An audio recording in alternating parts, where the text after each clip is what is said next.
परम पूज्य बाहादुर श्री श्री बरदार रातुल चरणे आमार प्रणाम। परम पूज्य बाहादुर श्री श्री आचार्य देवेर रातुल चरणे आमार प्रणाम। परम पूज्य बाहादुर श्री श्री अविन दादार रातुल चरणे आमार प्रणाम। आज के सत्संगे उपस्थित आमार इष्ट भ्राता एवं आमार भक्तिमयी मायेदेर आमार आनंदित जयगुरु। আমরা সবাই মিলে সমবেত হয়েছি এই মুহূর্তে সৎসঙ্গ পবিত্র ভাদ্র মাসের সৎসঙ্গে আমরা উপস্থিত হয়েছি মোনালিসা মা এবং ঝন্টু দাদা মায়ের বাড়িতে। আমি শ্রী শ্রী ঠাকুরের আতুল চরণে প্রার্থনা করি শুদ্ধ ঝন্টু দাদা এবং মোনালিসা মা এবং তাদের পুত্রদ্বয় এবং পুত্রবধূ যদি প্রত্যেকে ইষ্টচ্ছল মঙ্গলময় জীবন এবং আরোতর ঠাকুরের দিকে ঠাকুরের কাজে এগিয়ে চলুন এবং যেমন করে চলেছেন তেমন করে যেন ইষ্ট কাজে ব্যস্ত থাকতে পারেন। আমি হঠাৎই ভাবছিলাম যে শ্রী শ্রী ঠাকুর এক জায়গায় বলছেন, ভাবছো বসে চলবে কিসে তুমি ভাবার কি, ভাববার যিনি ভাবছেন তিনি, তুমি ভাবো তাকে। এই ছোট্ট বাণীটার মধ্যে দিয়ে কত সুন্দর। আমরা কি এই বাণীটাকে আমাদের নিজেদের মধ্যে ঢোকাতে পেরেছি, করতে পেরেছি? ভাবছো বসে চলবে কিসে, আমরাই ভেবে যাই আমার সংসার কিভাবে চলবে, আমরাই ভেবে যাই, ভেবে কিছু করতে পারি না। ঠাকুর কি বলেন, ভাবছো বসে চলবে কিসে তুমি ভাবার কে, ভাববার যিনি ভাবছেন তিনি, তুমি ভাবো তাকে। আমরা কি বলি, আমরা সবসময় বলি এটা আমার বাড়ি, এটা আমার মা, আমার সন্তান, আমার সব, আমার আমার আমার করে আমাকেই চালাতে হবে, আমার করে আমরা জীবনটা পার করে দিই। কিন্তু উল্টে দিন একটু, আমরা কি এভাবে চলতে পারি না? আমরা তো সৎসঙ্গ করছি, সৎসঙ্গী হিসেবে করছি যে এটা আমার সংসার নয়। পরম পূজ্যপাদ শ্রী শ্রী আচার্য বললেন যে এইভাবেও তো ভাবা যায়, এটা আমার সংসার নয়, আমার বাড়ির কর্তা হচ্ছে আমার গুরু, আমার প্রভু, তিনিই আমাদের চালান। আমরা ছেলেকে কি শিক্ষা দিতে পারি না? দেখ বাবা, আমাকে দেখে চলিস না, আমার মধ্যে তুই অনেক ভুল পাবি, আমাকে যদি অনুসরণ করে চলিস আমার মধ্যে অনেক দোষ পাবি, তুই আমাকে অনুসরণ করিস না। যদি তোকে অনুসরণই করতে হয় শ্রী শ্রী ঠাকুর অনুকূল চন্দ্রকে অনুসরণ কর। আমরা তো এভাবে করতে পারি না, সবসময় আমার ভাবি, আমার ভাবলে হবে না, সবই ঠাকুর কেন্দ্রিক করে দিতে হবে। একবার কি সুন্দর দেখুন ঠাকুরের চিন্তা ভাবনাগুলো দেখুন।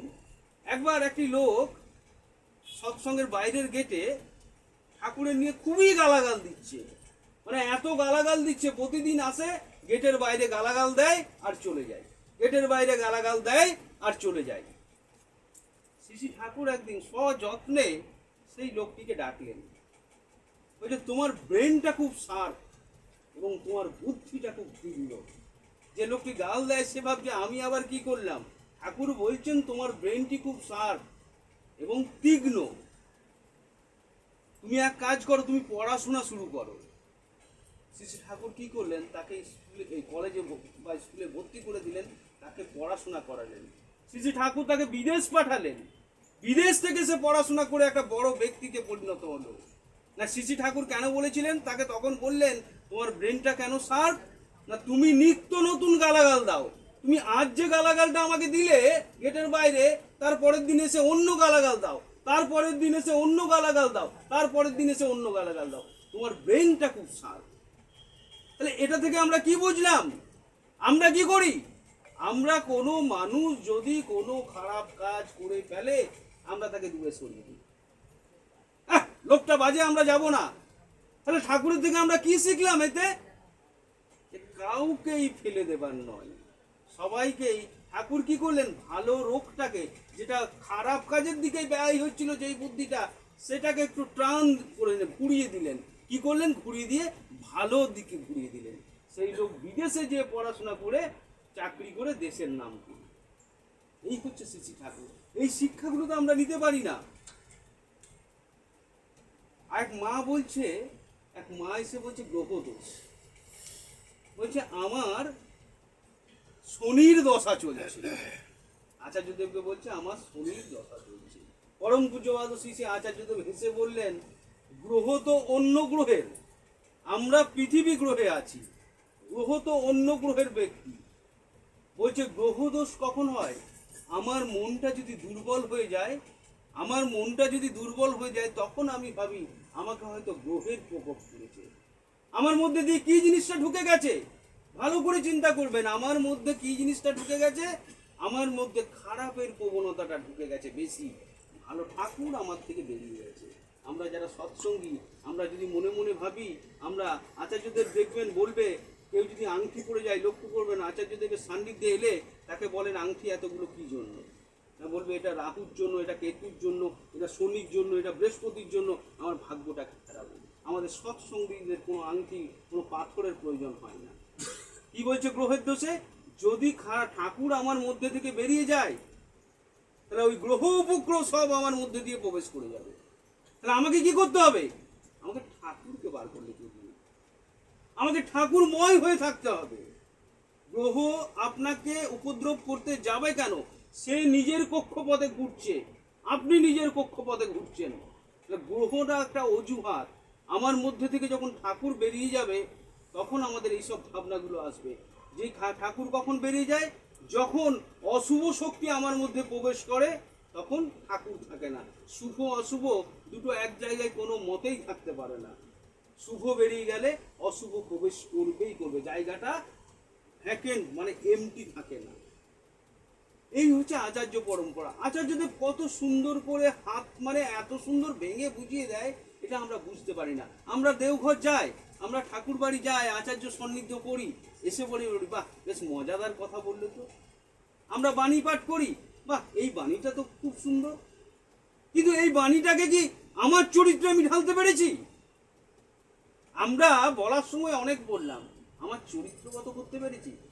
সত্যানুসরণে এক একটা বাণী যদি বেশি নয়, দুটো তিনটে বাণী যদি কেউ চরিত্রগত করতে পারে, সে হয়ে যাবে দেবতা মানুষ, সে মহাপুরুষ হয়ে যাবে, তার মতো ভালো হবে না। কিন্তু আমরা করি না। আমরা পড়ার বেলায় পড়ে গেলাম, বলার বেলায় পড়ে গেলাম, গান করার বেলায় করে গেলাম, না আমাদের ফ্যামিলিতে প্রয়োগ করি, না আমার নিজের মধ্যে প্রয়োগ করি।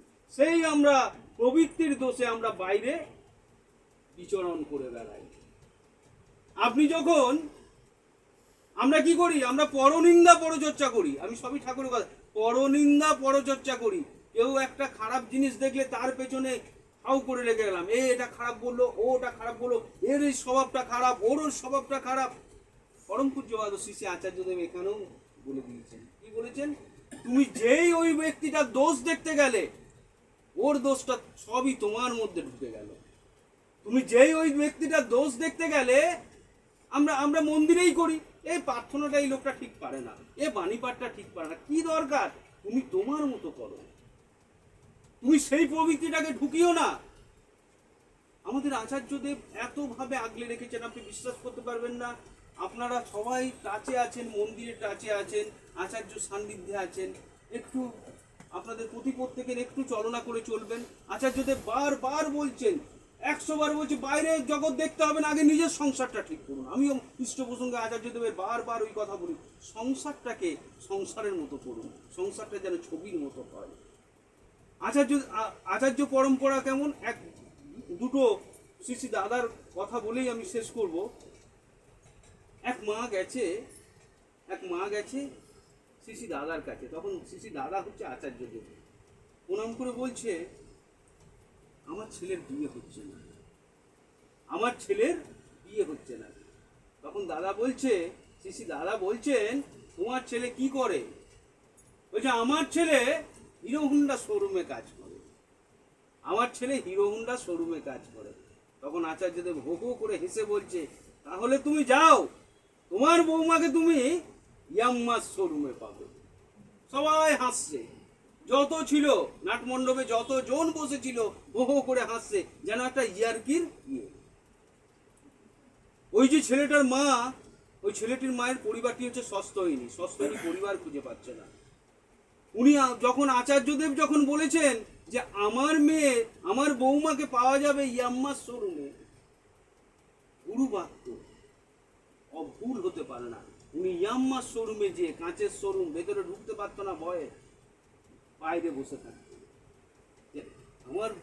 আমার প্রভু আমাকে বলে দিয়েছেন আমার বৌমাকে এখানে পাওয়া যাবে।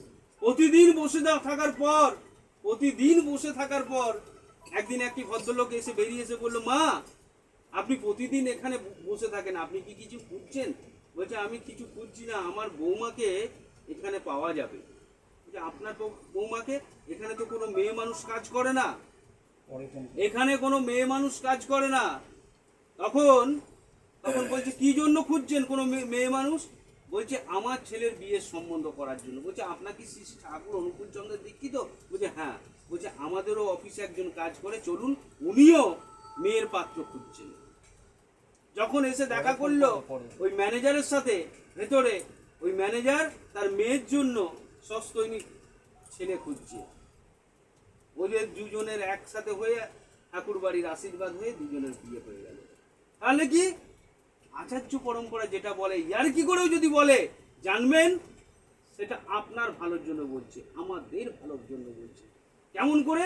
আবার আরেকটা জিনিস লক্ষ্য করুন, আমরা ভাবি আমাদের কেউ দেখছে না, আমরা যা খুশি তাই। এই যে আমি ইষ্ট প্রসঙ্গ করছি, আচার্য শ্রী শ্রী ঠাকুর বসে আছেন, শ্রী শ্রী বড়মা বসে আছেন, শ্রী শ্রী বর্দা বসে আছেন, আচার্যদেব বসে আছেন, শ্রী শ্রী অবিন্দা বসে আছেন। আমি ভাবছি আমাকে কেউ দেখছে না, এ তো ফটো, ফটো নয়।